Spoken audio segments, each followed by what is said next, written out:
Bom dia, boa tarde, boa noite para você que está assistindo a reprise, bom dia para você que está assistindo a aula agora online. Eu sou o Gustavo Fariani, músico, acordeonista, professor na Academia Lacorde, e hoje temos a primeira aula de teoria do PQD, do Programa de Qualificação Docente. Eu acho que dá para aproximar mais a câmera, para ela focar um pouco mais na TV, vai ficar melhor aqui para o pessoal ver. Está um pouquinho longe. Dá para ir um pouquinho mais ainda. Dá para ir um pouquinho mais e girar aqui. Aí, um pouquinho para lá. Aí foca bem na TV aqui, vai dar para ver os slides com bastante qualidade, não vai perder nada do que está sendo exposto aqui. Então, vamos lá. Hoje é a primeira aula da disciplina de Estrutura e Linguagem da Música. Como eu comentei na aula magna, se você assistiu a aula magna, o intuito dessas aulas não é ensinar o acadêmico aqui do curso, o estudante do curso, a ler partitura, mas a relembrar alguns aspectos da teoria que, após tanto tempo sem estudar, a gente acaba, naturalmente, esquecendo. E o intuito aqui é relembrar esses conceitos e trazer propostas de exercícios que facilitem o entendimento do seu aluno aí na sua escola, seja uma escola particular ou seja no ensino público ou particular. Então, vamos lá para a nossa aula. Primeiro contato. Como eu comentei na aula magna, quando o nosso aluno ele vem para a aula, normalmente, para nós, o que nós vamos passar para ele já é muito comum, já está muito internalizado dentro de nós. Mas para o aluno não é tão comum, então é o primeiro contato dele. E esse primeiro contato, dependendo do que for passado, acaba assustando ele. Aí, para esse primeiro contato, a gente pode começar falando sobre a base, a nossa matéria-prima que a gente utiliza para música, que é as propriedades do som, que é o som. O som ele é intangível, você não vê o som. E isso acaba tornando a música algo muito único e, de certa forma, mais complexo do que você trabalhar, por exemplo, pintura. Pintura você tem o quadro, você viu, você pode ficar horas analisando aquele quadro.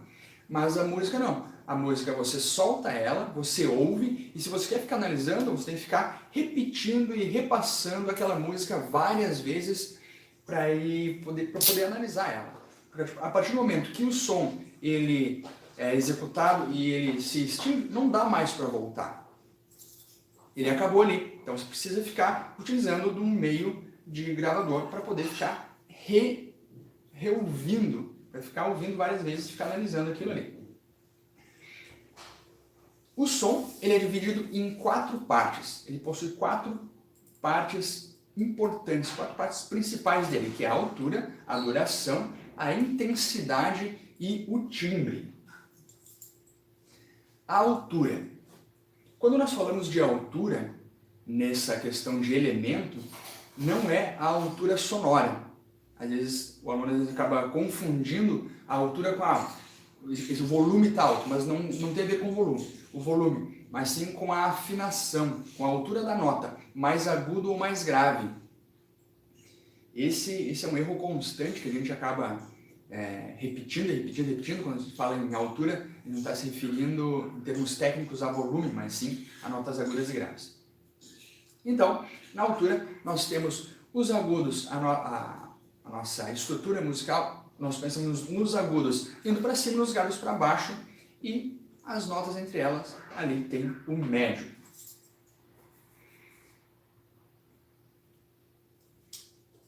Agora tem um exercício aqui que a gente pode estar utilizando com o aluno para ele e entendendo como executar esse aspecto da altura. Porque, como eu comentei, para nós é muito comum, mas às vezes para o aluno pode não ser. E esses exercícios aqui, alguns, eles vão representar sendo exercícios para alunos muito novos, alunos ali de 10 anos ou menos, porque são exercícios bem simples. E não é porque são exercícios simples que você não possa utilizar com alunos acadêmicos, alunos adultos. Porque aqui, ó, o professor, ele é um analisador. Ele tem que estar o tempo inteiro analisando como está a evolução do aluno. Porque se o aluno não entendeu determinado assunto, não adianta você ir para frente, você precisa resolver aquele assunto. E se um determinado assunto está complicado para aquele aluno, você precisa voltar alguns passos para trás. E esses exercícios, eles vão auxiliando você a voltar esses passos, vai simplificando. Por exemplo, esse gráfico aqui, ele é bem simples. Temos uma linha reta, uma linha oval aqui, meio círculo, mais uma linha reta, uma oval para baixo e continua reto. O que esse gráfico está representando?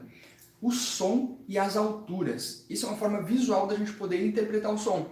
Porque, como eu comentei, não é um quadro, não é uma escultura que você olha, bate o olho e fica analisando. O som, a partir do momento que você executa ele e ele vai morrendo até acabar, acabou o som, não tem mais, precisa voltar. E esses efeitos gráficos, eles auxiliam o aluno a entender, a compreender essa parte visual. E esses gráficos aqui, principalmente para os alunos mais pequenos, na parte da musicalização, é muito importante para ele já adquirindo um arcabouço visual para quando nós inserirmos a partitura, o pentagrama. Ele já vai ter noção desses elementos, que para cima tem os agudos, para baixo os graves. E como que eu vou executar esse exercício aqui, esse gráfico? Você pode pegar uma nota, executar uma nota com um vocalize, uma sílaba, e você vai executar esse movimento para cima. Então você começa lá na nota, no risquinho reto ali, na linha reta, e você começa. Tá. Você faz essas ondulações com a voz, sem se preocupar com a altura que você está executando a voz, somente executando ela, para o aluno ir adquirindo e compreendendo essa questão da altura. Tranquilo? Então é isso aí. No final eu vou abrir ali há uns 15 minutos. Se alguém tiver alguma dúvida, já vai guardando a dúvida aí e pode mandar aqui no chat, que se eu souber eu respondo, se eu não souber eu trago a resposta semana que vem. Então, vamos continuar. A altura é isso aqui. A altura, este é um modelo que pode ser usado para se interpretar a altura. Próximo elemento do som, a duração. A duração é um elemento bem único, porque, novamente, a gente volta para aquele exemplo, ele não é fixo, a duração ela é limitada.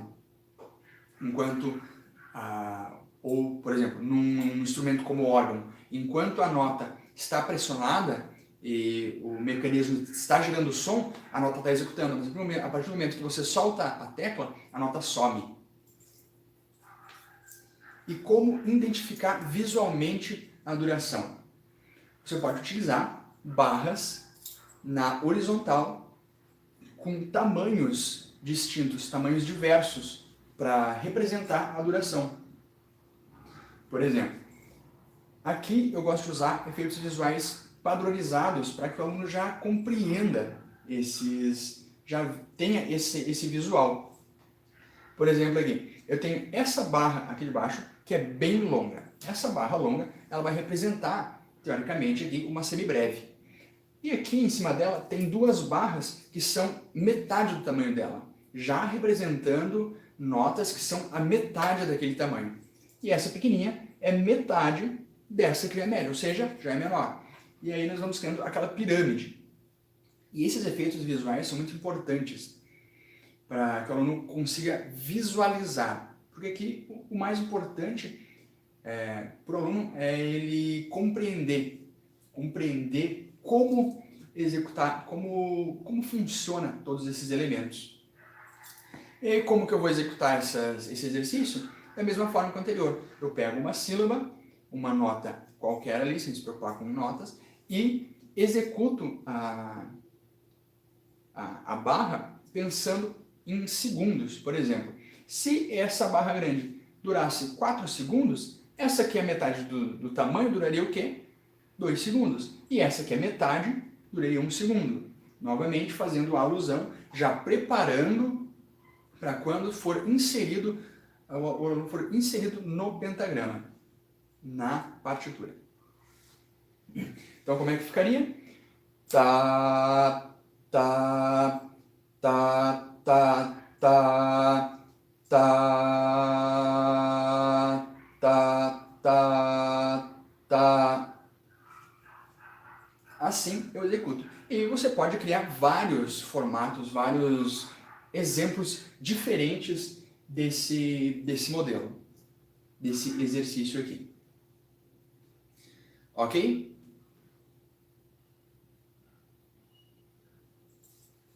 Um outro exercício bastante interessante que se pode utilizar, ainda pensando na duração e já trazendo padrão, porque é importante para o aluno ele reconhecer que a música ela é feita de vários padrões.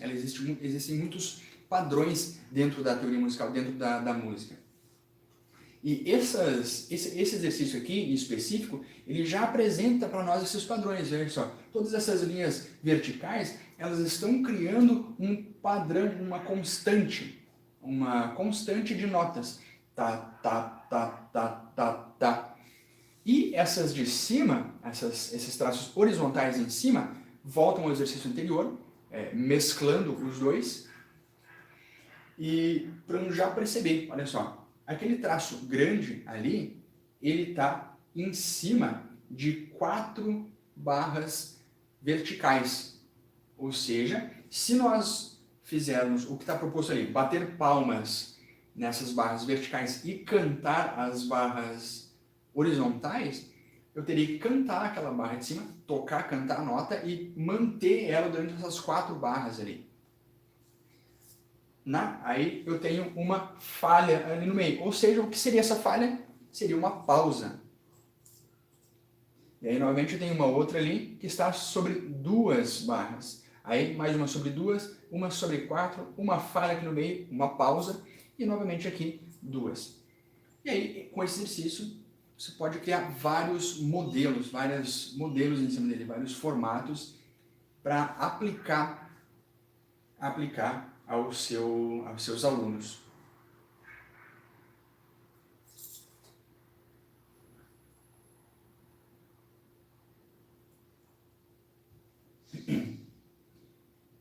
Agora, vamos à intensidade. Intensidade é o mais interessante, é um dos que eu mais acho interessante dentro dessas propriedades, tanto como representação quanto para executar, porque ela dá mais vida para a música, ela dá mais nuances, ela cria mais entrelinhas dentro de uma música. Uma música que possui apenas uma forma de intensidade do começo ao fim, ela é uma música morna. Mas quando você começa a colocar intensidades, você começa a criar movimentos dentro da música. E como executar visualmente? Através de símbolos como esses aqui, por exemplo. O mais comum é esses que vão abrindo. Começa lá pequenininho e vai abrindo, crescendo, fazendo essa representação visual de uma nota que ela começou baixa, com volume baixo, e foi crescendo até chegar num máximo, pum. Ou ela começa no máximo e vai diminuindo. Ou ela começa lá no baixo, aumenta e diminui, criando movimentos. Tá. Ou tá. Tá. Há uma outra forma de representar também, que é essa forma aqui embaixo. Olha só. Essa forma é interessante porque, veja bem, eu não sei se vocês conseguem enxergar aí, mas aquele círculo ali embaixo tem 2 letras que é PP.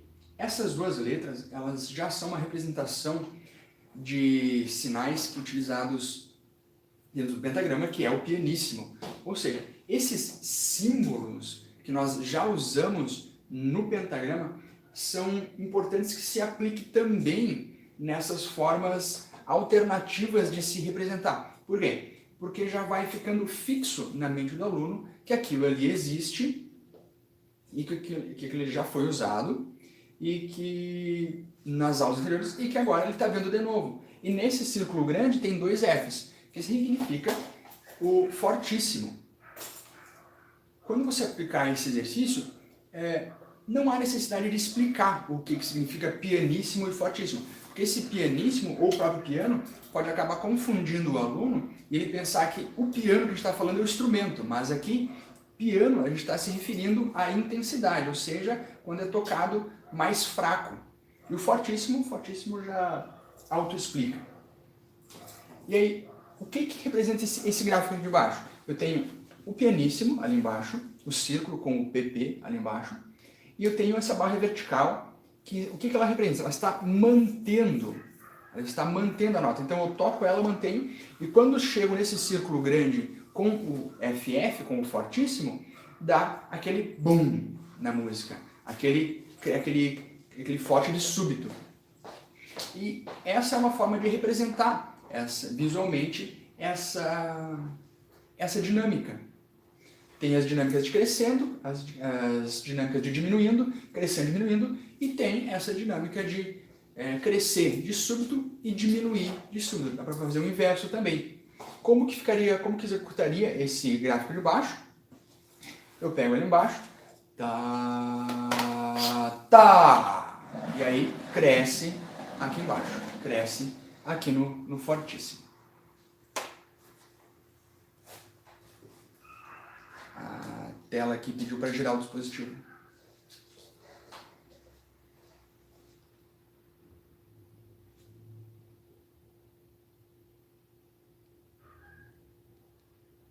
Só resolver um probleminha técnico aqui e já retornamos.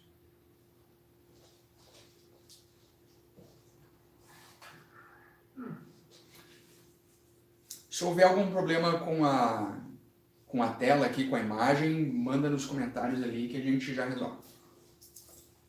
Então, continuando, intensidade, símbolos de crescendo, símbolos de diminuindo, símbolos de crescendo de súbito, atacando de súbito ou diminuindo de súbito. São formas de representar a intensidade.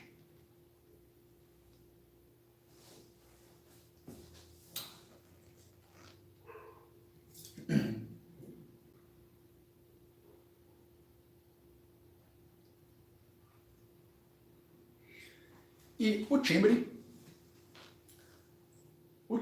é o mais básico de todos esses quatro elementos do som, dessas quatro propriedades, porque ele é o que define o instrumento. O timbre, ele caracteriza os instrumentos. Ele diz para mim que tal som pertence a um violão e não a um violino, que tal som pertence a um acordeon e não a uma flauta, e etc. Ou as próprias vozes, as nossas próprias vozes, cada timbre torna nossa voz algo único.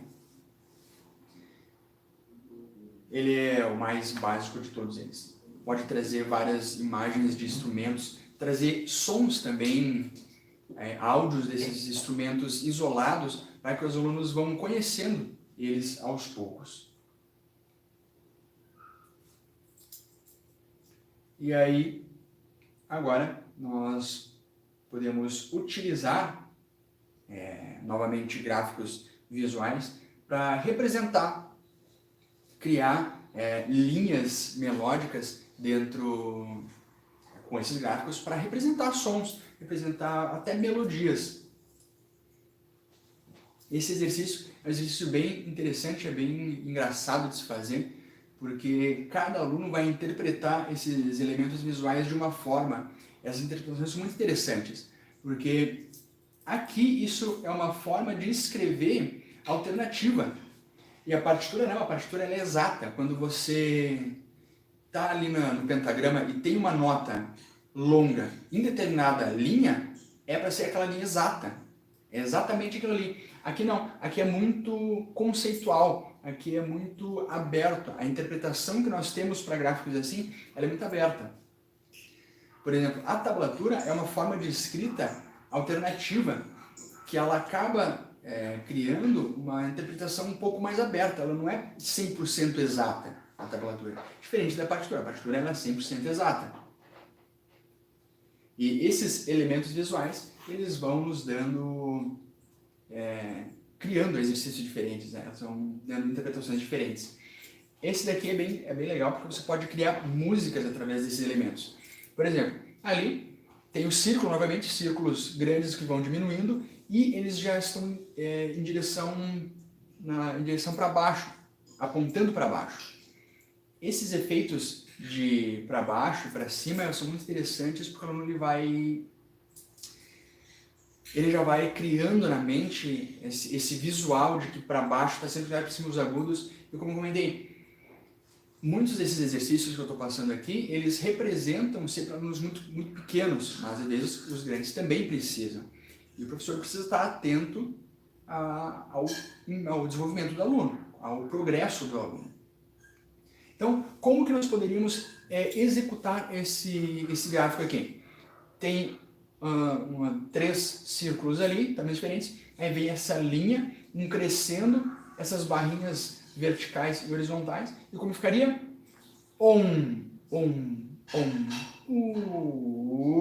Ta ta ta ta, ta ta ta ta. Aqui é uma forma de executar esse gráfico. Aí você pode criar vários gráficos diferentes e pedir para o aluno executar ali conforme ele ache interessante, como ele consiga interpretar aquilo ali. E o inverso também pode ser feito. Você pode pegar uma música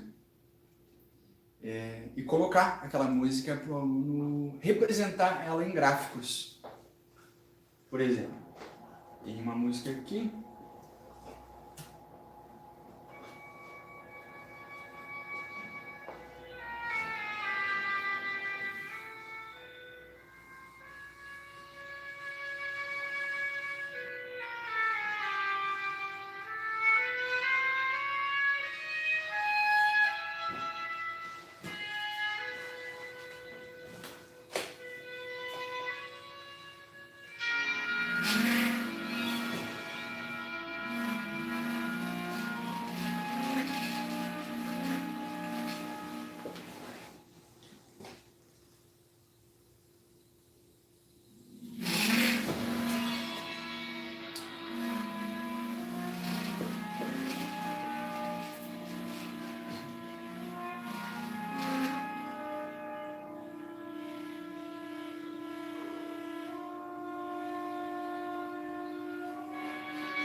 Por exemplo, essa é Prelúdio a Tardio Fauno, de Debussy. É um tema que ele explora vários elementos, ele explora muita coisa aqui no meio. Pode ver que só nesse início há várias representações de intensidade diferente, onde há crescendos ali no meio, diminuindo, e momentos de pausa súbita. E temas assim são muito interessantes, porque cada aluno, principalmente os menorzinhos lá, cada aluno vai criar uma interpretação diferente, vai criar gráficos diferentes para representar de forma visual esses efeitos sonoros. Ó. Uma linha única ali.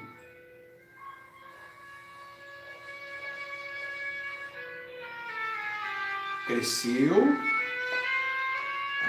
crescendo aquela linha ali, diminuiu, aí veio os arpejos da harpa,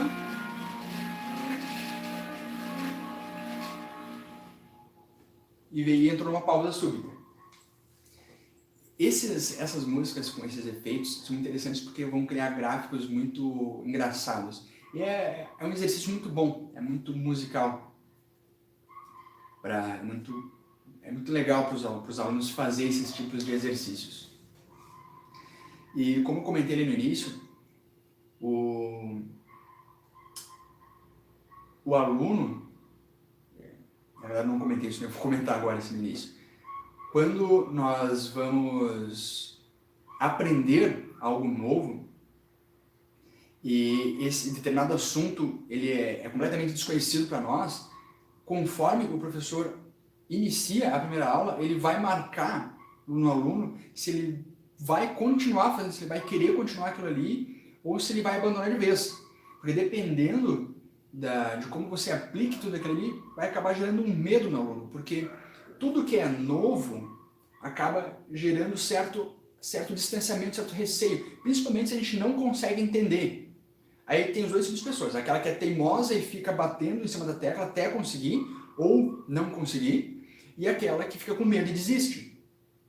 E às vezes essa que fica com medo e desiste é a pessoa que seria sei lá, confabular, seria alguém que poderia se tornar um grande músico, mas ele ficou com medo e desistiu. É como aprender uma nova língua.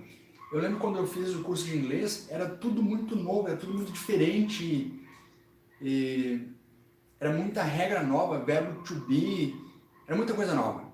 E se isso é passado de rodo para nós, já na primeira aula, gera um distanciamento, a gente fica com medo daquilo ali, o que acontece? Abandona. Então, criar esses exercícios vai inserindo aos poucos esses elementos da música para o aluno. E aqui já de surto, partitura. Principalmente nas escolas particulares de música, quando se está ensinando instrumentos populares, por exemplo, violão, acordeon, instrumentos de percussão, quando se fala em partitura, existe um certo receio dos músicos, dos alunos de música, de querer entender, porque é muito distante isso. Ela parece muito distante, mas na verdade não é. A partitura é uma ferramenta muito importante, é uma ferramenta muito boa para o músico. O músico que só estuda de ouvido, ele vai evoluir. Só que vai chegar num teto que ele não vai conseguir passar daquele teto. Por quê? Porque vai precisar mergulhar mais fundo. Por exemplo, se você está tirando uma música de ouvido e tem uma passagem, música de piano, você está tirando uma música de piano lá de ouvido, tem uma passagem da mão direita que são uma escalinha super rápida, você começou a estudar. Ela não é a escala natural da escala, ela não está de forma natural dentro da escala, tem notas a mais ali dentro, tem passagens a mais. Você está tirando de ouvido ali. Aí terminou de tirar. Tu vai tocar ela não está igual você estava ouvindo no áudio. Por quê? Porque ou a passagem é muito rápida e na gravação não ficou clara, ou o teu ouvido não está te ajudando o suficiente, a tua percepção não está suficiente. Diferente de você pegar a partitura daquela música para analisar. Quando você pega a partitura, você tem todas as notas ali. Aí você olha a partitura, você vê, não, mas isso que eu estava tocando está errado. Essa escala, ela não é uma escala natural, é uma escala cromática ali no meio. Ela tem metade diatônica e metade cromática. E tinha mais uma passagem da mão esquerda que você não estava percebendo no áudio. Por quê? Porque o nosso ouvido, ele não consegue captar tudo de uma vez só. Você precisa ficar reouvindo várias vezes. Mas na partitura, você pega, está ali, visualmente. É só pegar e tocar. A partitura ela é uma ferramenta muito importante que ainda hoje em dia tem gente que tem receio de aprender a tocar porque acha que a partitura ela é só para instrumento de orquestra, só para instrumentos orquestrais, para violinos, aqueles instrumentos que todo mundo conhece, que é só violino, né? Quando se fala em música orquestral. Mas não é. A partitura é uma ferramenta para músicos em geral. E agora, esse próximo capítulo aqui da aula,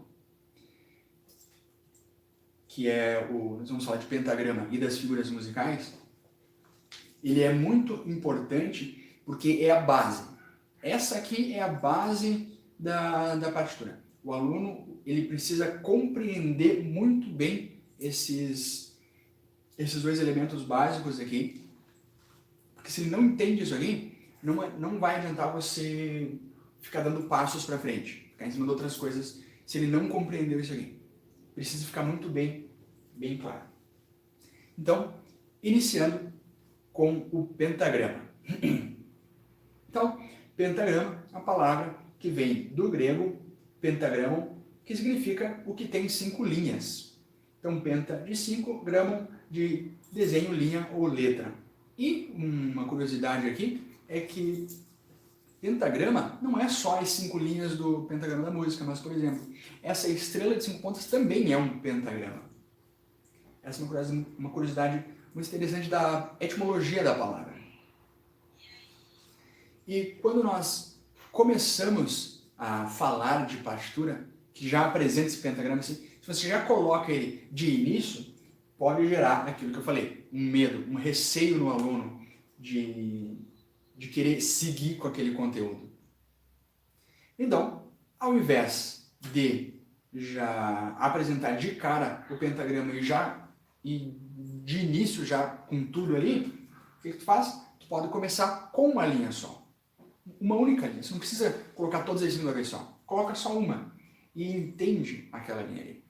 Aí, feito isso, tem essa linha, você vai inserir outros símbolos junto com essa linha. E voilá! Se eu pego um círculo e junto com essa linha, eu posso posicionar ele de 3 formas diferentes, embaixo, no meio ou em cima da linha. E aqui eu começo a criar um desenho, não é mais só retos. Olha só, eu já tenho 3 posições diferentes e aqui o aluno já começa a ler partitura, porque ele precisa entender que esses símbolos eles são posicionados junto com aquela linha, embaixo, no meio ou em cima.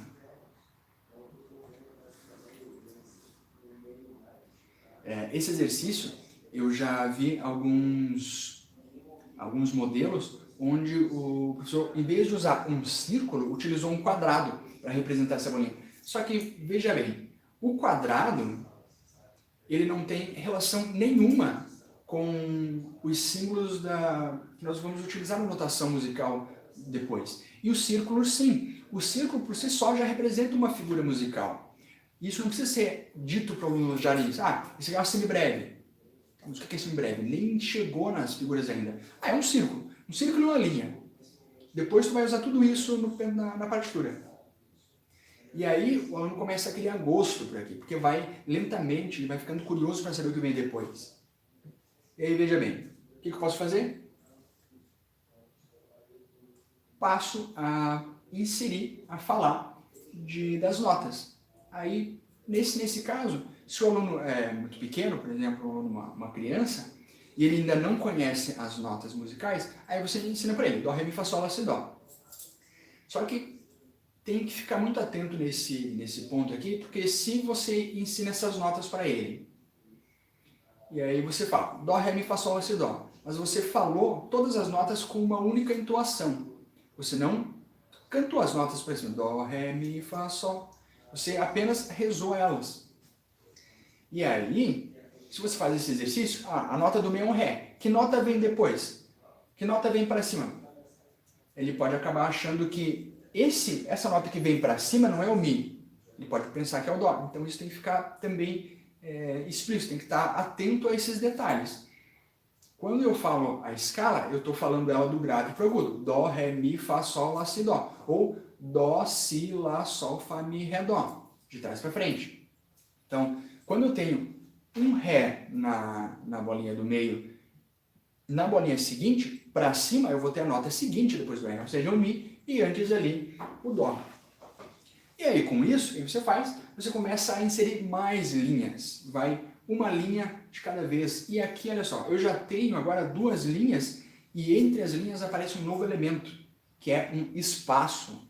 Não é mais somente linhas. Agora eu tenho um espaço entre as linhas. E aí você vai, aos poucos, cativando o aluno com todos esses elementos que vão sendo aplicados aos poucos, ensinados aos poucos, sem pressa. E aí você pode criar vários exercícios aqui. Já tem 5 notas. Aqui você já começa a conseguir visualmente enxergar um arco ascendente aqui das notas. Não pode fazer o contrário ali. Ou você pode colocar, aí você vai uma de cada vez, e aí até chegar nas 5 linhas. E aí você coloca elas espalhadas. Vai gradativamente aumentando uma linha. 2, depois 3, 4, 5. E aí você faz o exercício. Coloca ali uma nota em algum determinado momento e coloca outras notas espalhadas para o aluno completar. E aqui o aluno já está lendo as notas no pentagrama. Ele já consegue identificar as notas no pentagrama. Esse exercício, essa parte da aula, ela é muito, muito importante. E é uma forma que o aluno ele compreende muito rapidamente que cada posição representa uma altura diferente. Não é somente notas símbolos aleatórios, elas representam alturas. E aqui o aluno já compreendeu que as figuras, as bolinhas, elas não ficam somente na linha, elas ficam nos espaços também. Então, se você coloca uma nota Sol na segunda linha, ele vai ter que contar para chegar nesse aqui. Então, tem o espaço, tem a nota Sol, tem o espaço, que seria uma outra nota, e tem essa bolinha aqui, que seria a nota Si. A mesma coisa para baixo, ali tem o Dó, Lá, Ré, o Mi, e ali embaixo o Fá. E aí, você vai lentamente inserindo novos elementos. Aqui uma observação muito importante. Quando você vai fazer os exercícios com o aluno, principalmente exercícios de escrita, que ele vai pegar uma folha pautada e vai começar a desenhar essas figuras ali. Quando você compra um caderno pautado numa loja qualquer, lá no 99, ou numa loja que venda esses artigos, o caderno pautado, as linhas já são estreitas. Então, é importante que você pegue no próprio computador e que crie uma folha pautada com linhas mais espaçadas para os seus alunos, porque eles vão ter mais espaço para poder desenhar. E um ponto que precisa ser dado atenção é esse daqui. A figura escrita sobre a linha, ela deve ocupar metade do espaço de cima e metade do espaço de baixo. Se a figura escrita sobre a linha, ela ocupa metade de um espaço e ela vai até a linha superior, ela está escrita de forma errada. E isso aqui precisa ser corrigido, o professor precisa estar atento a isso, porque os efeitos visuais dos símbolos no pentagrama são muito importantes. O aluno precisa entender que quando tem uma figura, uma bolinha, num espaço, dentro do espaço, entre as linhas, ele vai tocar a linha superior e a inferior. Mas quando a figura está sobre a linha, ela vai ocupar metade do espaço de cima e metade do de baixo. Se ela está assim, está errado. Não está certo. A forma visual, ela é muito importante. O visual dentro da partitura é muito importante. E com isso, você tem todas as linhas aí. 5 linhas e 4 espaços. E aí você já apresenta, dizendo que isso é o pentagrama, e as linhas se contam de baixo para cima, os espaços de baixo para cima. Em cada linha vai uma figura, em cada espaço uma figura. E por aí vai.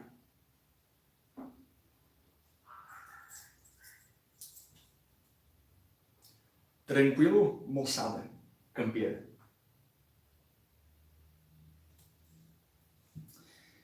E agora nós vamos entrar neste assunto que ele é bastante delicado e é o primeiro assunto que confunde, é o primeiro momento que mais vai confundir o aluno.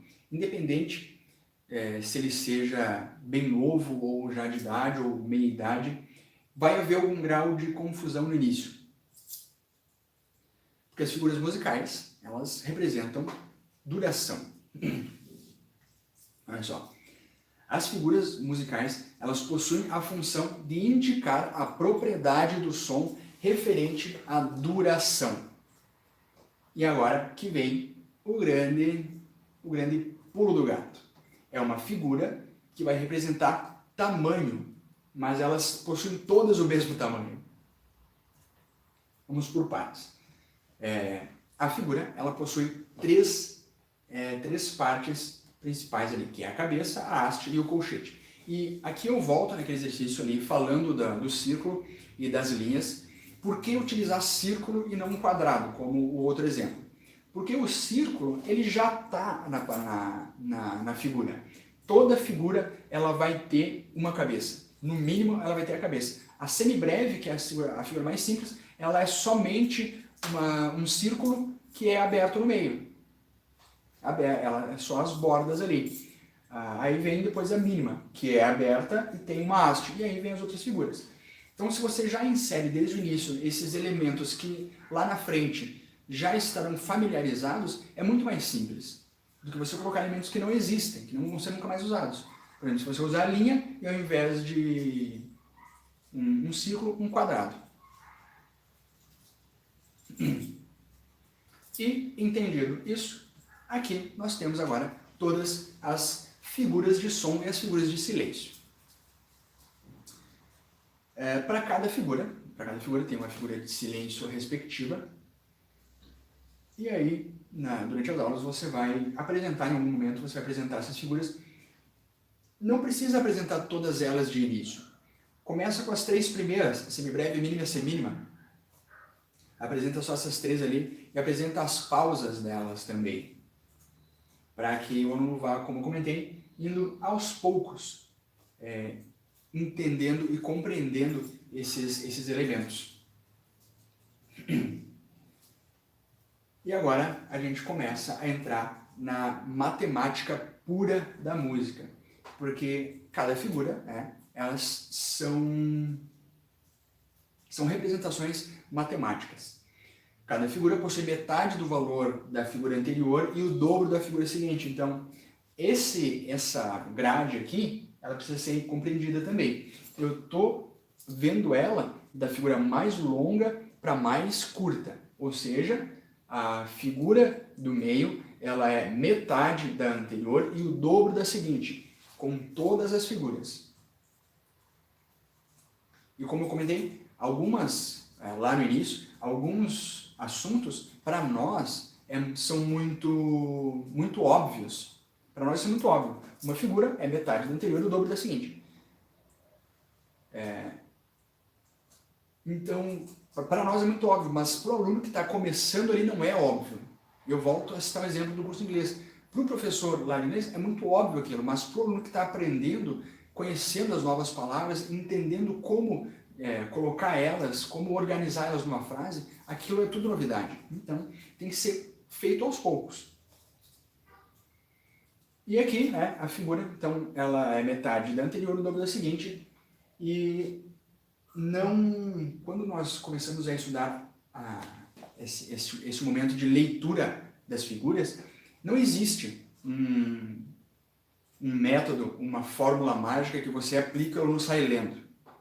Ele já sai compreendendo tudo isso, porque, como eu falei, essas figuras representam duração. Uma figura, a figura ali, a mínima, ela é o dobro da semibreve.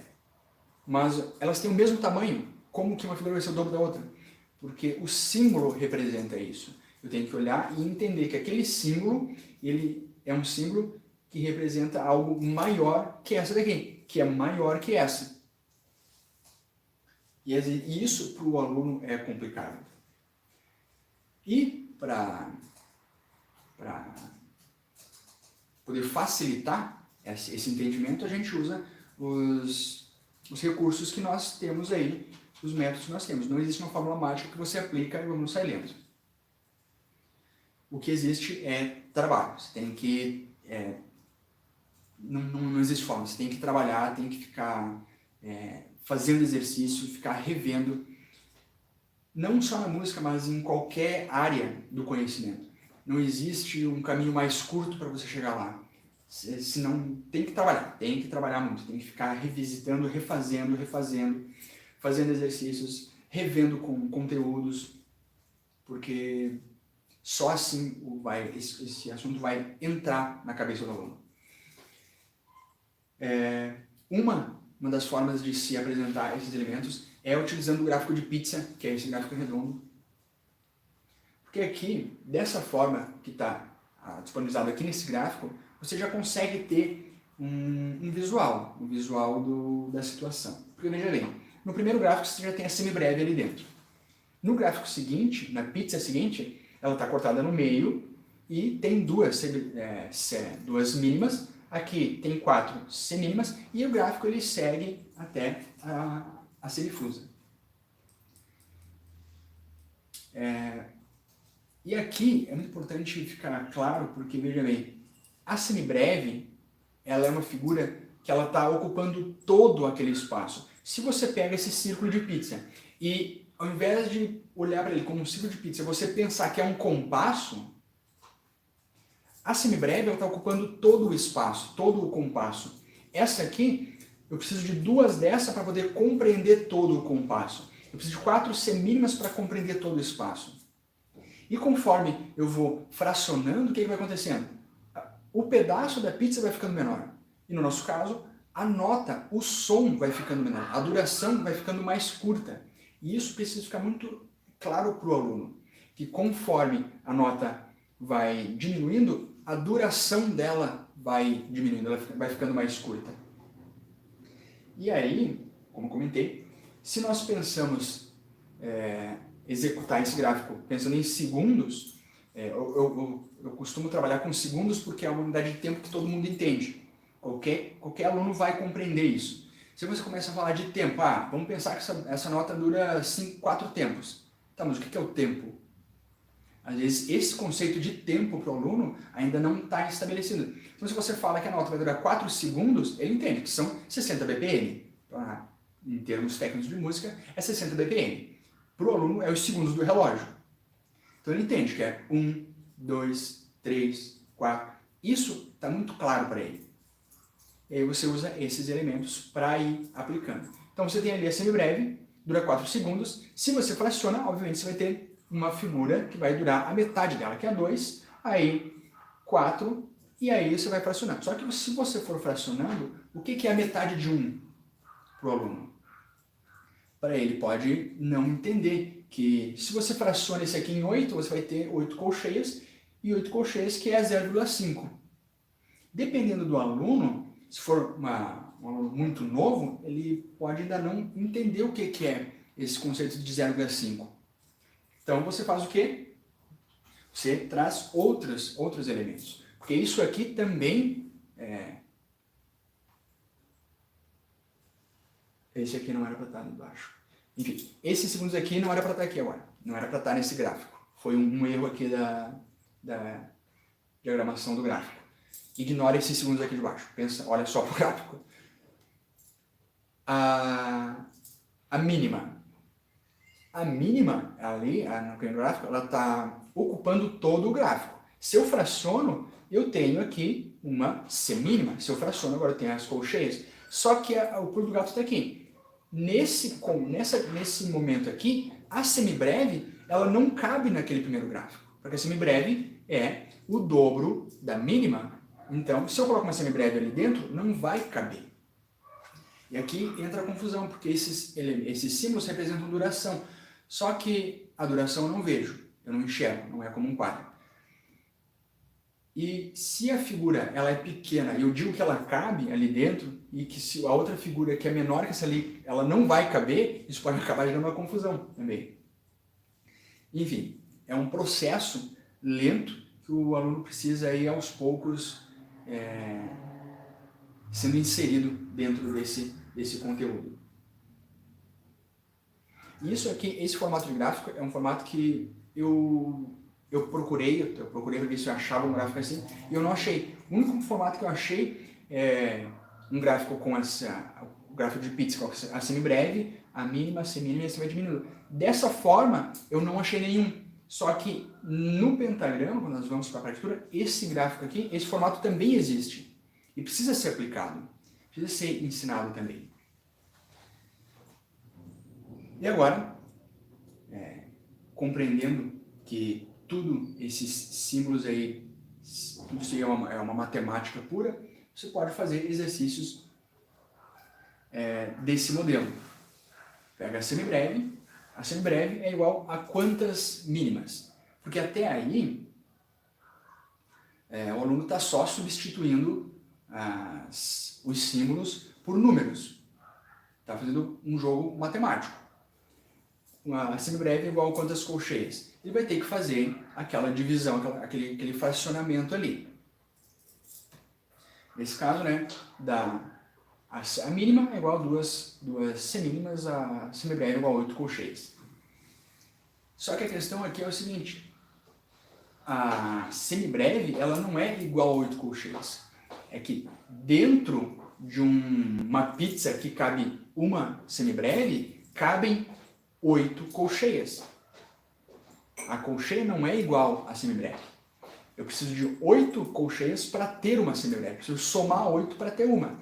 Isso também precisa ficar claro para o aluno ali. Dá para fazer o inverso. Dá para fazer com notas maiores. Por exemplo, 2 semínimas. Se eu somo 2 semínimas, eu vou ter quantas semibreves? Ou se eu somo aquelas notas aí, eu vou ter quantas mínimas? Né?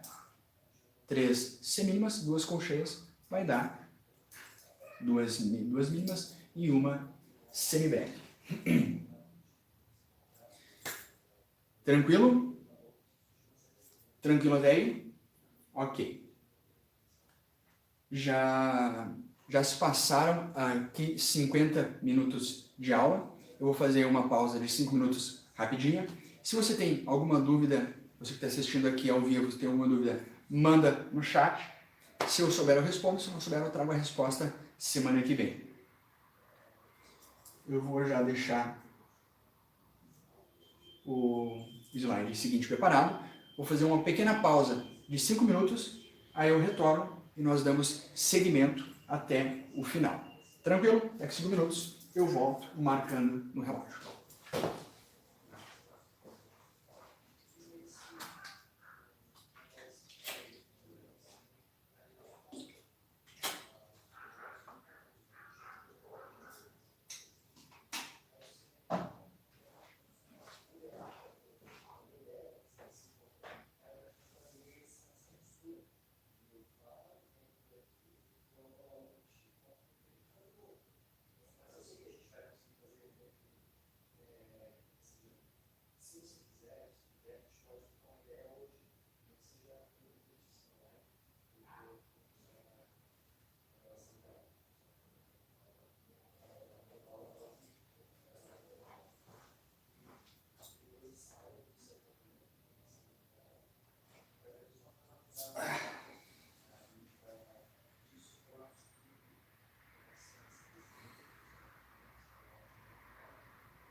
Eu tive uma foto no pagamento, funciona. Viajou aquele dia.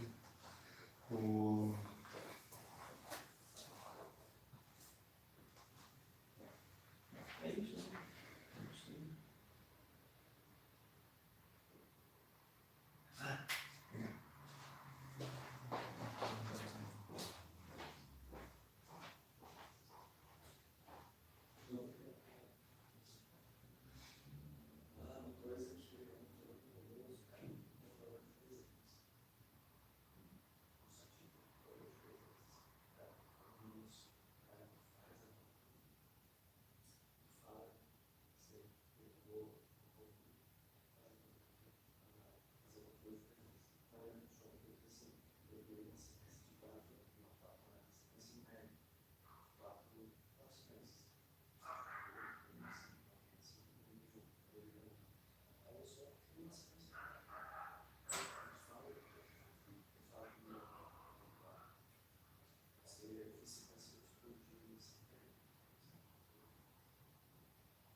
Uhum.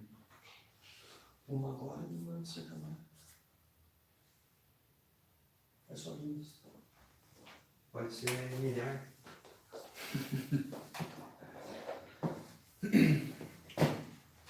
Fala pessoal, então voltando agora para a segunda parte da aula.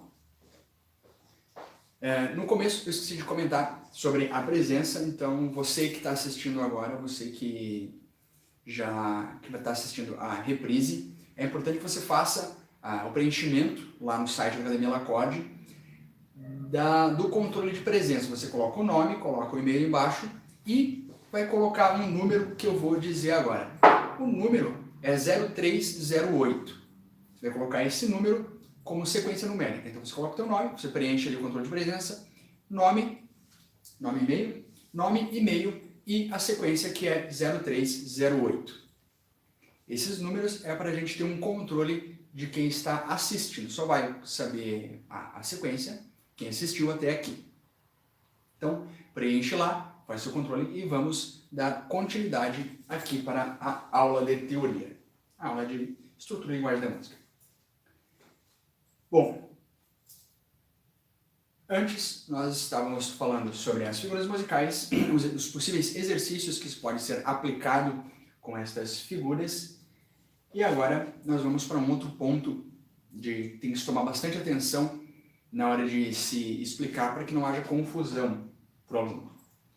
Cada figura possui um número que lhe corresponde, e estas figuras elas não são aquelas mesmas figuras de som, de duração. Por exemplo, quando eu mostrei o gráfico de pizza, a semibreve, eu estabeleci que ela dura 4 segundos. Por que 4? Porque já é padrão dentro do nosso sistema, da nossa atualidade, de se pensar na semibreve como ela durando 4 segundos.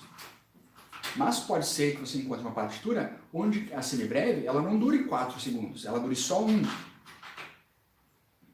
E aí o aluno precisa saber entender e interpretar esses elementos.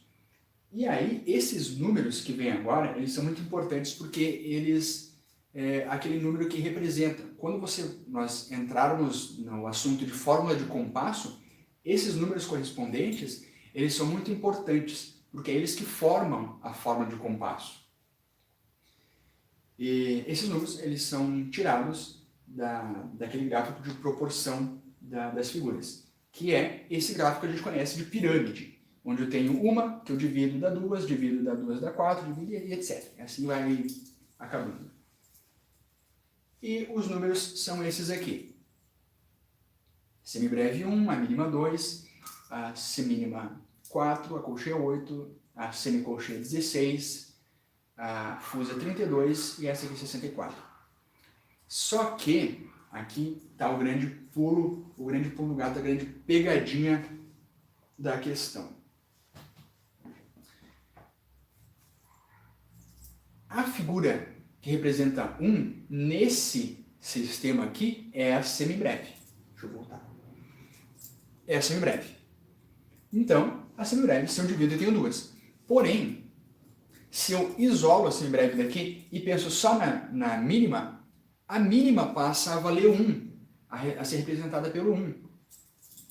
E aqui o 2, e ali o 4, que é aquela proporção que a gente viu antes no outro gráfico de pizza, que tinha apenas uma mínima dentro do gráfico, e não 2. Essa questão de proporção, ela precisa ser entendida também. Aí, esses números aqui são os números que representam as figuras. E esses números são importantes para as fórmulas de compasso. Isso você pode estar aplicando já na primeira aula, ali. E deixar esse assunto em stand-by. Porque lá na frente, quando for rever esse assunto, ele já foi visto. Eu acho que tinha que, quando você faz o controle de presença, dá um tempo para o aluno, para o acadêmico fazer a presença, né? Ah, não. Tá aberto. Enfim, continuando. Agora vem a grande questão da jogada. Compreender compreender não, aplicar tudo que a gente viu até agora, aplicar esses elementos visuais aí, esses símbolos. Sem pentagrama, sem barras de compasso, só as figuras de forma simples para entender como tocar, como executar isso, porque agora vem a grande questão, executar tudo isso. E aqui pode-se usar esse exercício, onde você cria duas linhas com as figuras. Nesse modelo aqui, você tem uma linha embaixo com várias semínimas. Essas semínimas aqui, elas estão criando já uma pulsação. Então, quando você aplica esse exercício, o aluno ele já começa a entender que existe um padrão, ele começa a ver esse padrão nas figuras. E essa sequência é importante porque ela vai criando um ritmo, ela cria uma constância na música. Seria como se essa linha de baixo fosse uma harmonia e essa linha de cima uma melodia, porque eu tenho figuras de durações diferentes na linha de cima. E aí está sugerido ali que execute essa linha de baixo com palmas e execute essa linha de cima com a voz. Por que com a voz? Porque com a voz você pode cantar a nota e manter ela. E aí você tem já ali no começo uma semibreve. A semibreve, na proporção aqui, ela está durando 4 semínimas. E ao invés de você já começar direto, faz o seguinte, isola aquele trecho. Começa só com aquele trecho ali com o aluno, não precisa passar tudo de uma vez só. Entende como que funciona aquele trecho ali. Executa ele. Tá, e faz uma ruptura. Aí depois aplica a outra parte. Vem para as outras figuras. Faz essa divisão a cada 4 nesse modelo aqui. Aplica trecho por trecho, para que o aluno vá compreendendo cada um desses momentos ali. O seguinte, pronto, já tem 2 agora. Aí depois você pega, aplica mais esse daqui, faz mais essa divisão aqui.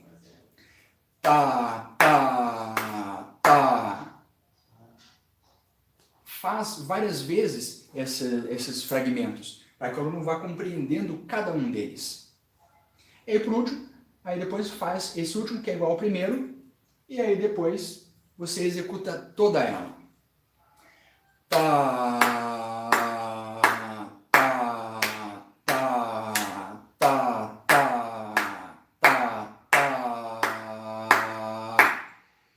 E aí repete, para que o aluno vá aos poucos, vá conseguindo compreender. E, como eu comentei, não existe fórmula secreta. Você tem que repetir. Você tem que estar o tempo inteiro ali, repetindo, revendo, refazendo, vendo esses conceitos. Porque é a constância nas aulas ali, a constância no conteúdo que vai levar você à compreensão. Então, você precisa estar sempre refazendo, sempre voltando a esses assuntos. E toda essa aula de hoje, todo esse conteúdo dessa aula é a base, é o que vai formar a base para quando o aluno for ler no pentagrama mesmo. Porque identificar as notas, ele já consegue identificar. Lá no início nós vimos, acrescenta uma linha, acrescenta 2, 3, 4, 5 linhas, ele vai lendo aos poucos. Ele vai interpretando, vai reconhecendo, sabendo identificar onde fica cada nota, cada altura de nota no pentagrama.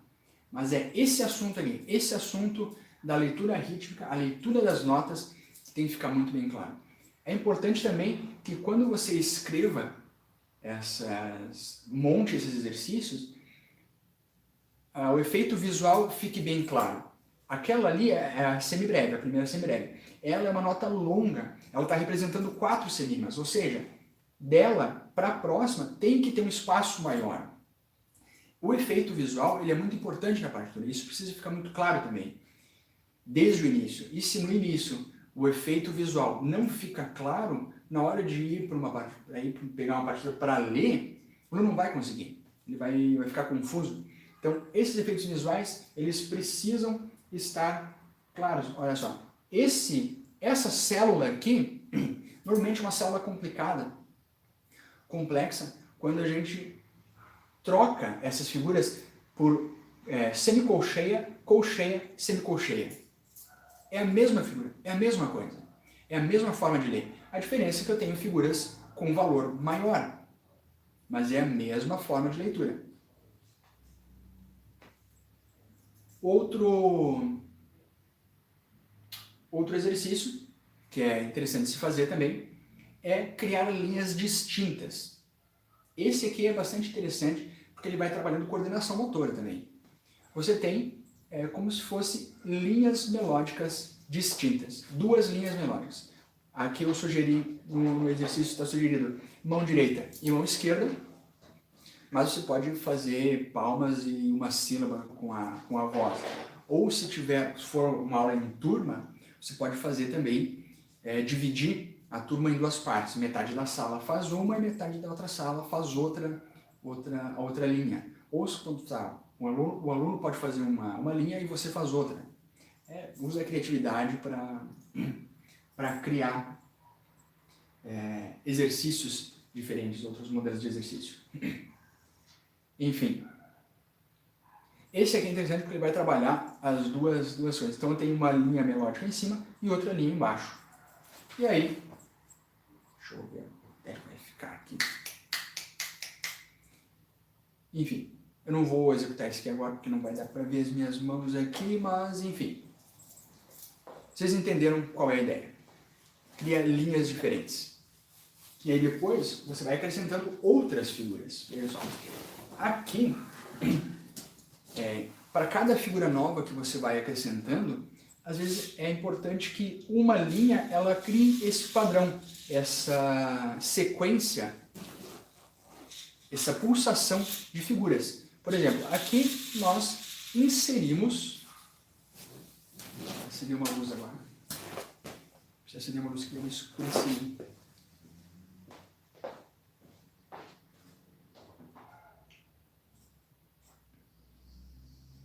Não, chega melhor. Então, bom. Aqui, cada figura nova que você vai inserindo, é importante que mantenha. Aqui nós inserimos a colcheia.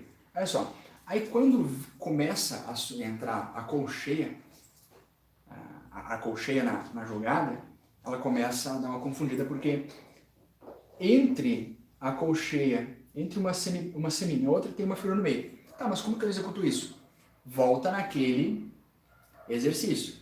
Conforme você vai fracionando as figuras, elas vão ficando mais curtas, ou seja, isso aqui vai ficar rápido. Essa execução aqui vai ficar mais rápida. Tá, tá, tá, tá, tá, tá. Vai ficar mais rápida. Essa célula aqui, essa sequência de célula, ela não é diferente dessa aqui, dessas 3 aqui. Porque eu tenho a mínima ali embaixo, eu tenho uma nota longa, eu tenho essas 2 aqui. A diferença é que nesse exercício, a colcheia ela está ligada em cima. Mas não é um bicho de 7 cabeças, não é difícil. Ela só está ligada. E aí, novamente, entra naquela questão. Você precisa estar repetindo. Sempre repetindo e repetindo e repetindo. No caso, esse exercício aí. Tá, tá, tá, tá, tá, tá, tá, tá, tá. E aí cria várias células diferentes, vários exercícios diferentes para se utilizar.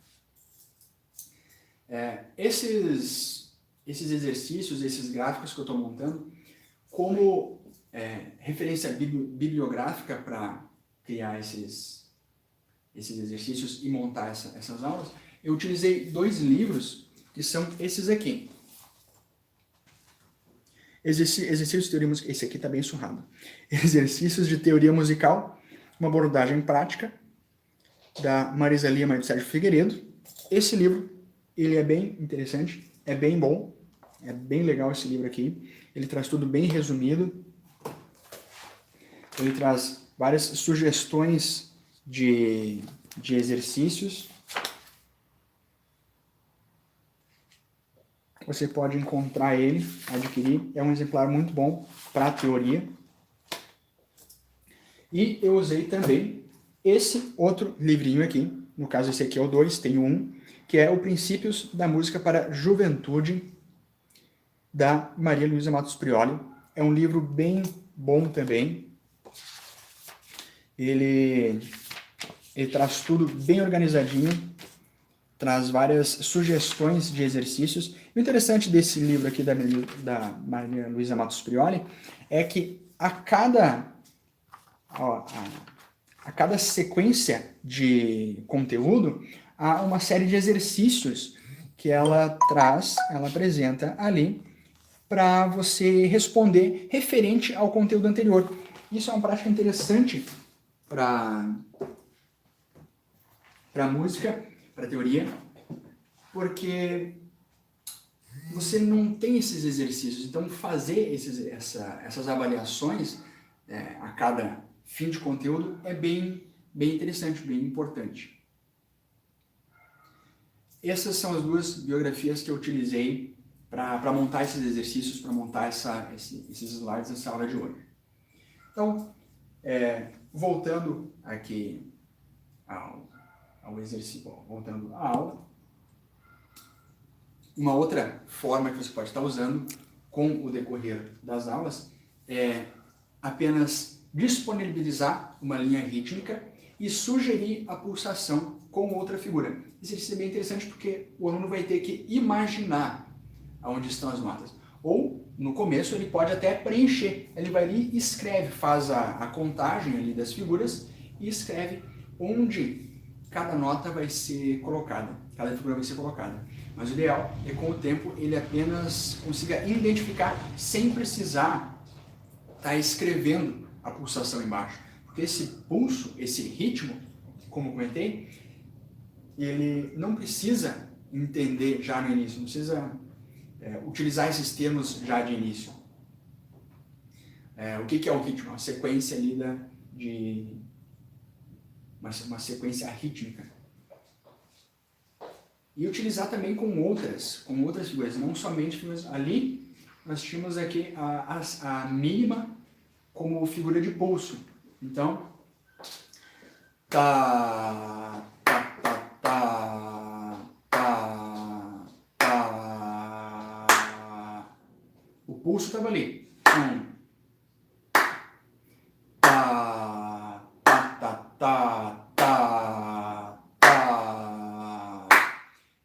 Essa pulsação ela pode ser invertida. Por exemplo, aqui com a colcheia, tá, tá, tá, tá, tá, tá, tá, tá, tá, tá, tá. Você pode ir criando outras células, várias células diferentes para ir deixando o conteúdo cada vez mais interessante e mais abrangente.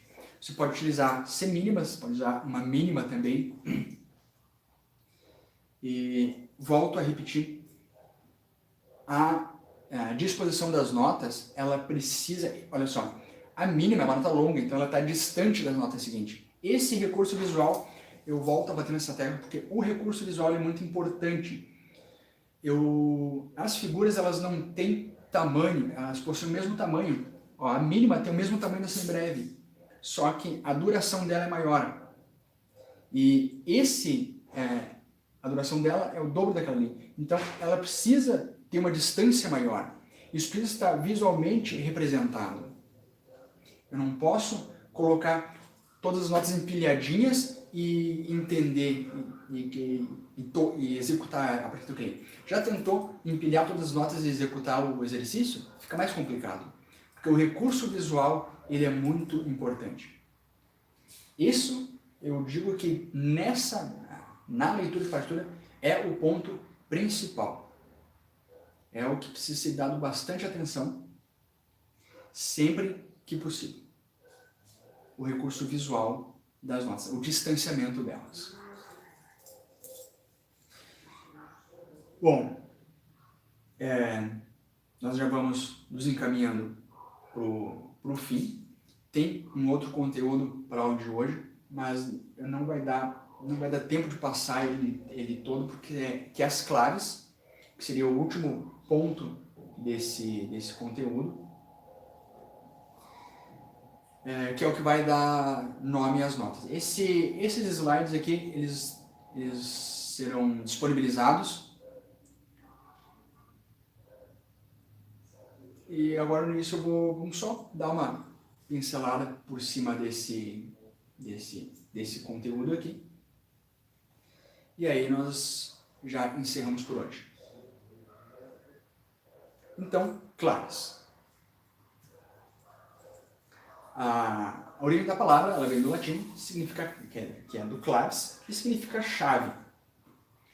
E a clave, ela tem o objetivo de indicar a posição das notas. Aí, quando você volta naquele exercício lá das propriedades do som, quando você está colocando o pentagrama, depois que você já tem o pentagrama montado, você vai lá e padroniza, porque até aquele momento você pode colocar as notas em qualquer lugar. Você tem 5 linhas, você faz o exercício, coloca as bolinhas ali, escreve algumas notas e pede para o aluno dizer onde estão as outras. Só que a partir do momento que você coloca uma clave, você padroniza o exercício. Agora eu vou voltar naquele exercício lá, bem rapidinho aqui, só para colocar aqui, esse aí. Olha só, nesse exercício eu já coloquei propositalmente na segunda linha a nota Sol. Por quê? A clave de Sol é escrita na segunda linha.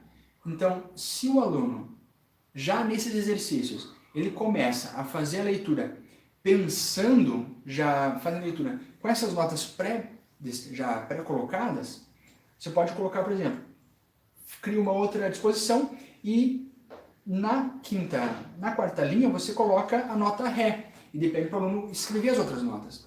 Por quê? Você já está escrevendo na clave de Sol. Ou você coloca na quarta linha e coloca a nota Fá. O aluno vai estar escrevendo na clave de Fá. Então, se nesses exercícios, lá no início, eles já são pensados assim e não com notas aleatórias, eu poderia colocar um Dó aqui? Poderia. Eu estaria lendo numa clave de Dó segunda linha. Mas a clave de Dó na segunda linha, ela não é mais utilizada hoje em dia. É muito raro você ver. A clave de Dó é utilizada apenas na terceira linha para alguns instrumentos específicos. Ou passagens de instrumentos específicos. Mas se nesse exercício você já começa a colocar as notas seguindo essa regra, já deixa pronto, já é meio caminho andado, já é um passo muito maior que você dá. Aí quando você chega lá, nas claves, você tem as claves aqui, quando você chega lá nas claves e você coloca ela, o aluno já sabe identificar. Ele já está preparado, porque ele já viu aquilo ali. E aí, ele já é muito mais simples para ele fazer ali, porque ele já está acostumado. E aí nós temos 4 claves. A de Sol, Dó e Fá e a clave neutra. Então a clave de Sol, começando aqui pela clave de Sol, a clave de Sol é posicionada na segunda linha do pentagrama. Nos slides de hoje nós não vamos ver as claves posicionadas no pentagrama. Eu vou trazer os slides com as posições delas a semana que vem, porque esse assunto ele era para a semana que vem, eu estou dando uma pincelada nele agora. Aí semana que vem a gente vê as posições delas. Então, a clave de Sol, posicionada na segunda linha, ela representa o Sol 3. Agora, esses assuntos aqui de Sol 3, Dó central, são assuntos muito, muito particulares. De início, não é interessante para o aluno já saber isso. Só é interessante para ele saber que aquela nota, aquela clave, ela está simbolizando notas mais agudas. E aí lá na frente você vai lá e explica que aquele é o Sol 3. Quando chegar o momento oportuno, chegar o momento necessário para explicar essas questões de oitava. O que é o Dó central, por que o Sol é o Sol 3, e etc. Então, como comentei, clave de sol, ela representa a mão direita do piano, como a maior parte dos instrumentos de madeira, flauta, boia, ranete, etc. Metais mais agudos, trompete, fliscorne, trompa, também violinos. Tem muito instrumento que utiliza a clave de sol. Instrumentos populares também utilizam. A clave de Fá, ela fica posicionada na quarta linha, e aqui ela é para instrumentos mais graves, ela representa o Fá 2, ou seja, está uma oitava abaixo. Ela está bem antes do Dó central ali. É comumente utilizado para instrumentos graves, representa a mão esquerda do piano. O piano lê duas claves. Se alguém não sabia ainda, agora está sabendo. Tem vários instrumentos que usam duas claves. O órgão utiliza, às vezes, dependendo da partitura, utiliza três sistemas um embaixo do outro para a leitura. Um sistema para a mão direita, um para a mão esquerda e um para os pés. Ou às vezes esse dos pés usa a passagem da mão esquerda também. Acordeon também é assim. O acordeon é um instrumento popular que utiliza duas claves. Mão direita no teclado é a clave de sol e a mão esquerda para os baixos ali é a clave de Fá.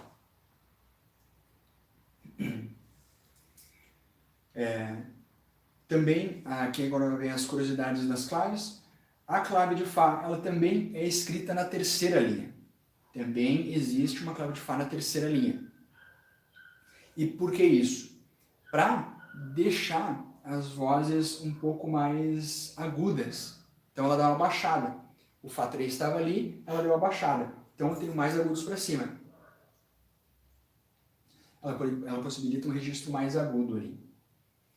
Mas, novamente, o uso é muito raro dessa clave. Atualmente, clave de sol se usa na segunda linha e a clave de Fá na quarta. A clave de sol também existe algumas partituras onde ela pode estar escrita na primeira linha. A gente chama de clave francesa, o modelo francês de clave, porque é uma forma diferente de se escrever, uma forma onde você vai ter mais agudos ainda dentro da clave de sol. Mas é muito raro de se ver hoje em dia isso. E aí, a clave de Dó. A clave de Dó ela é posicionada em 4 pontos diferentes, em 4 linhas diferentes. Da primeira até a quarta. Primeira, segunda, terceira e quarta linha. Originalmente, quando as claves foram criadas, as claves de Dó foram criadas, essas 4 posições foram feitas para que cada linha fosse cantada por uma voz do quarteto de vozes. Então, a primeira linha era a clave de Dó. Na primeira linha era para o soprano, a clave de Dó. Na segunda para o contralto, na terceira para o tenor e na quarta para a voz baixo. Porque aí no soprano você tinha os agudos para cima, o contralto você tinha os agudos, tinha um gravezinho. Mas hoje em dia se utiliza ela apenas na terceira. Se padronizou, se criou esse padrão. E as vozes, a divisão das vozes não é mais utilizada com claves de Dó, é utilizada a voz contralto e soprano e contralto para violino.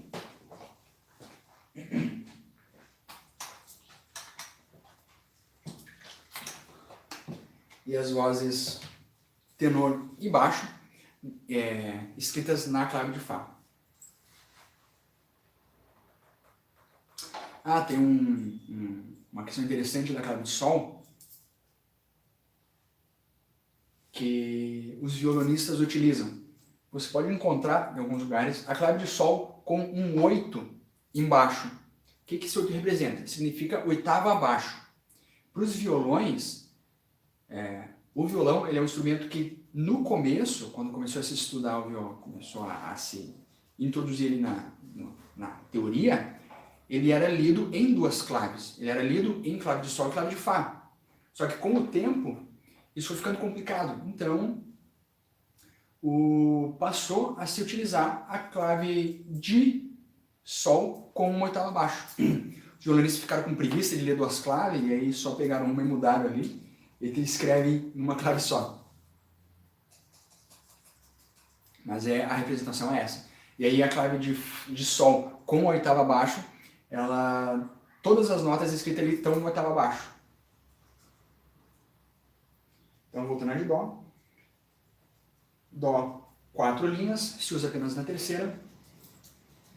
E atualmente ela é utilizada para a viola de arco na orquestra, para trombone, fagote. E dependendo da partitura você pode até encontrar partituras de violoncelo, partituras mais antigas, de violoncelo com algumas passagens agudas escritas com clave de Fá. É raro encontrar, mas dependendo da partitura é possível que exista. E por último, a clave neutra. A clave neutra ela é uma clave que não indica as notas. Ela apenas é uma clave para você escrever a rítmica, as células. É utilizado para instrumentos de percussão, em geral. Mas, por exemplo, o tímpano, que é um instrumento orquestral, ele é um instrumento que lê em clave de Fá, porque ele tem alturas definidas. A clave neutra é para instrumentos que não têm a altura definida, como pandeiro, bumbo, toda a bateria, todo o set de bateria, todas as partes da bateria ali são alturas que são alturas indefinidas. Claro que tem músicos que vão afinar a sua bateria utilizando intervalos, mas esses intervalos não são escritos na clave neutra, é escrito apenas a rítmica. E aqui, a clave neutra, ela foi uma adaptação, uma criação moderna aí. E aqui começa a entrar uma questão, porque dependendo das figuras que se usem na clave neutra, semana que vem eu vou trazer figuras alternativas, além daquelas ali, que são figuras que no lugar da bolinha tem um xizinho para representar, por exemplo, prato, bal, para fazer escrita de bateria. Não há um padrão para utilizar essas figuras. Existem várias figuras, mas dependendo do escritor e do baterista que escreve, ele vai escrever de uma forma, vai utilizar tal figura em tal posição para representar o bumbo, tal figura em tal posição para representar o chimbal, os pratos. E aqui, aí foge um pouco do pentagrama, porque não é tão exato assim. A semana que vem eu trago ali estas curiosidades para a gente ir sabendo. E aqui nós demos essa primeira pincelada aqui nas claves. Agora se passou 1h30 aí de aula. Se você está assistindo agora online, assistindo aqui ao vivo, tem alguma dúvida, manda a sua dúvida aqui no chat. Eu vou deixar esse momento aqui aberto para você tirar suas dúvidas, fazer suas perguntas. E nós encerramos o conteúdo de hoje com estas claves aqui. Deixa eu subir aqui. Então, é isso aí. Esta foi a primeira aula de Estrutura e Linguagem da Música. Eu sou Gustavo Fariani. Espero que você tenha gostado, tenha adquirido e compreendido tudo isso, tenha tirado bons exercícios de tudo isso que eu comentei, tenha tirado boas reflexões também. Porque a música, a partitura ela é isso, né? Ela é um instrumento, ela é uma evolução de muito tempo. Faz muito tempo que as pessoas elas tentam escrever, representar com símbolos os sons. Em História da Música, quando eu começar a matéria de História da Música, nós vamos ver como que era utilizado, como que era representada a música lá nos primórdios. Como que eles começaram a escrever, quando que surgiu a necessidade de representar a música no papel, ao invés de ficar apenas no plano sonoro, no plano boca a boca que a gente conhece. E o que nós conhecemos hoje de partitura, todo esse sistema intrincado, é resultado de anos e anos de evolução. Lá no começo, só para vocês terem uma ideia, Guido d'Arezzo, quando ele deu nome às notas, ele deu nome apenas a 6 notas, que era Ut, Ré, Mi, Fá, Sol, Lá. nem tinha o Si ainda. Eram só 4 notas. Era um sistema de hexacorde, 6 notas. Aí depois veio a nota Si. Aí começaram a estudar os modos. Aí veio as alterações. Aí veio o Si bemol, que é representado pelo H. Então, tudo isso, ao longo do tempo, foi evoluindo para chegar no que a gente conhece hoje. E ignorar esse conteúdo, não querer utilizar, usufruir dessa ferramenta, é um pecado. Eu acho um pecado mortal, porque é muito bom você conhecer isso. É muito importante, como comentei. Se você apenas estuda de ouvido, você vai evoluir, mas vai chegar num teto ali que você não vai passar. É difícil evoluir sem aprofundar no assunto. Qualquer coisa que você estude, se você não aprofunda, você não evolui. E a partitura é uma forma de aprofundar. Em poucas palavras, se precisasse responder a pergunta do porquê estudar a partitura, porquê aprender a ler partitura, seria porque para você não precisar ficar decorando música. Ou para você ter uma exatidão maior quando você vai tocar uma música. Uma exatidão maior das notas. Principalmente músicas mais complexas. Quartetos de vozes, quartetos de cordas, quintetos de cordas. Ou peças orquestrais mesmo, que tem lá 20 instrumentos, cada um com a sua linha própria. Se você não tem a partitura, se você vai acompanhar, por exemplo, se você vai acompanhar uma orquestra, coloca um vídeo lá na TV para ouvir, e você acompanha lendo a partitura, acompanhando a partitura, a experiência é outra. Você vê o que cada instrumento, a linha melódica que cada instrumento está fazendo.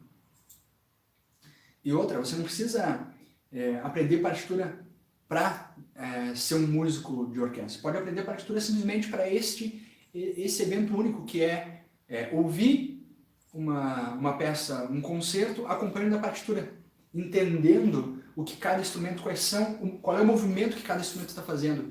É uma experiência diferente.